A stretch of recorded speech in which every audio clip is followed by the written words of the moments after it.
Здравствуйте, я Степан, студент хореографического училища, а мой дядя – профессиональный философ.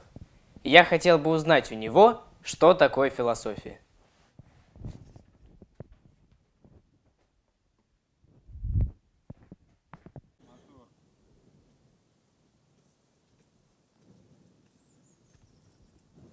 Здравствуй. Здравствуй. Скажи-ка, дядя, что такое философия? Вопрос твой интересный, сложный. Я постараюсь дать на него ответ. Вообще это слово часто встречается в нашем языке. О нем пишут в газетах, говорят в интернете, по телевизору. И даже в учебных заведениях есть курсы с таким названием. Философия просто или философия какая-то там чего-то. И, как принято считать, в наш язык это слово пришло из древнегреческого языка. И стандартный перевод слова «философия» с этого древнегреческого языка – это любовь к мудрости. Но, на мой взгляд, это определение достаточно неясное. Потому что такое любовь? Любить можно человека, можно домашнего питомца, можно любить еду или какое-то состояние, какие-то эмоции, какое-то времяпрепровождение. То есть это очень широкое понятие, и на определение оно, на мой взгляд, не очень годится. Вторая часть перевода, то есть мудрость, любовь к мудрости, она еще более неясна. Потому что мудрым может быть профессор-академик, мудрым может быть рабочий с завода, который очень ловко что-то делает. Мы можем назвать его мудрым? Можем. И мудрость – это такое понятие, которое может быть применено к очень большим, к очень разным проявлениям, которые мы встречаем. То есть оно тоже очень широкое, и определение «любовь к мудрости» оно очень неясное. Поэтому я считаю, что нужно рассмотреть и разобрать, дать более точное, более понятное определение того, что такое философия. Ну и раз это слово пришло из греческого языка, я думаю, что будет целесообразным рассмотреть именно его происхождение. Вообще в каждом языке, который живой, на котором люди говорят, для обозначения многих каких-то состояний, например, любви, есть разные слова. То есть, если мы говорим о человеке, то мы можем его любить. А если мы говорим о какой-то вещи, то она нам скорее нравится. Ну и так далее.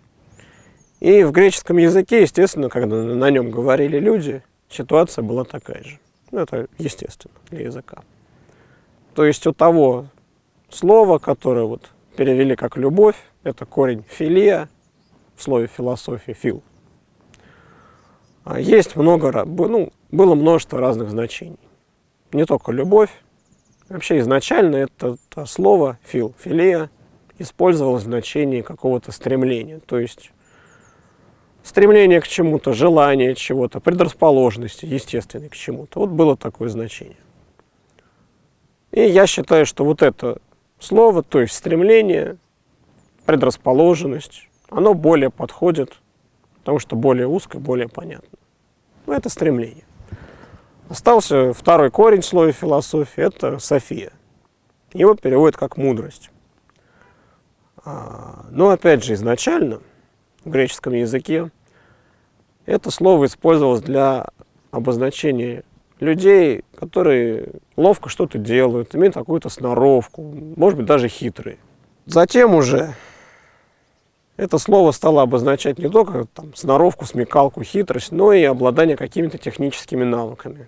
Потому что тот, кто ловко может сделать корабль, он знает, как его делать, у него есть навык. И это слово стало использоваться для обозначения именно навыков каких-то.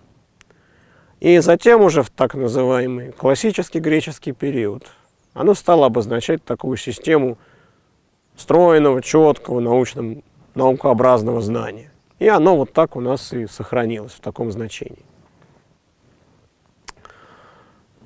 в последующем времени. И поэтому я считаю, что именно это слово в русском языке, в современном, то есть знание, оно лучше подходит для перевода этого греческого корня, «софия».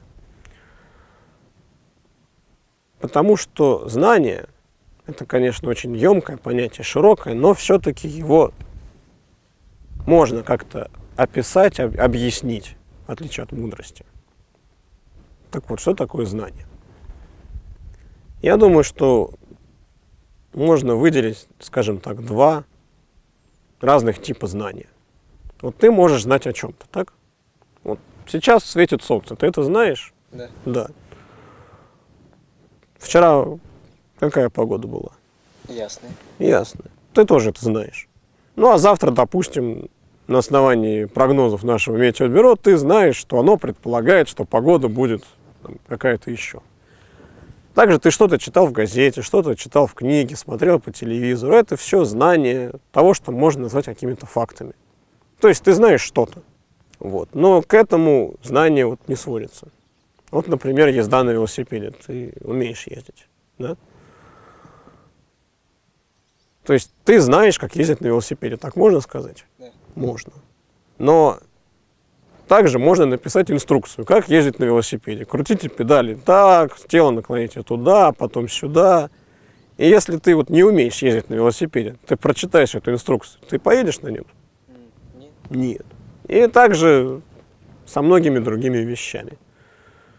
С ходьбой человек учится ходить, с плаванием, с велосипедом, с ездой на машине, ну и со всеми прочими делами, которые человек делает. То есть обладание просто одним знанием, которое можно описать в книге там, или в фильме, ну, недостаточно. Нужно еще уметь это что-то делать. То есть уметь ходить, ездить на велосипеде, ну и так далее. И это тоже знание. И на самом деле разделить вот эти два типа знания, знания каких-то фактов и умения, очень сложно. Потому что, например, чтобы прочитать что-то в газете, ведь нужно же уметь читать.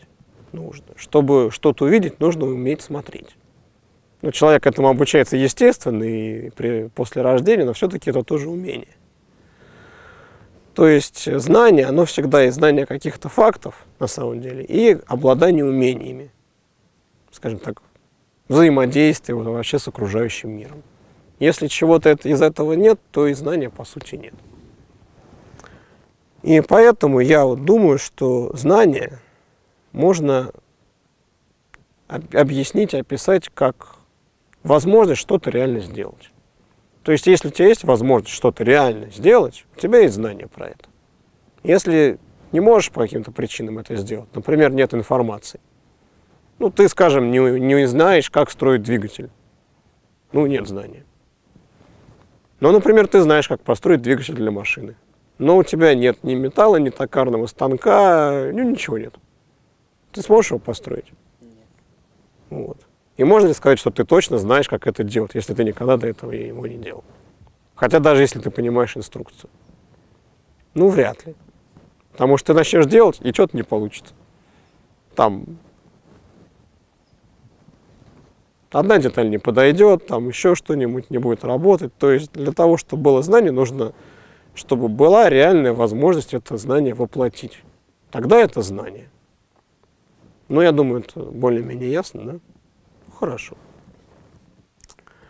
Вот, то есть, что такое знание, мы дали определение. Это реальная возможность что-то совершить, какие-то действия в мире, которые тебе требуются, нужны, ну, и так далее.